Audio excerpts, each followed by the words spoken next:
I'm excited about this one today, guys. Today we're going to be trying the protein bar made by One.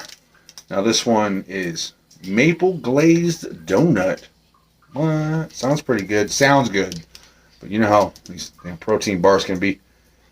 And I like the side says glazed and amused. It's funny. I didn't expect it to be white. That's crazy.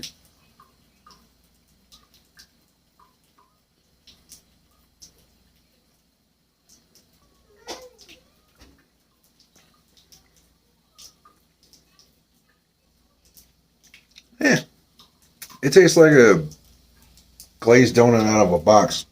It's definitely got that slight protein bar aftertaste. I mean, still not bad though.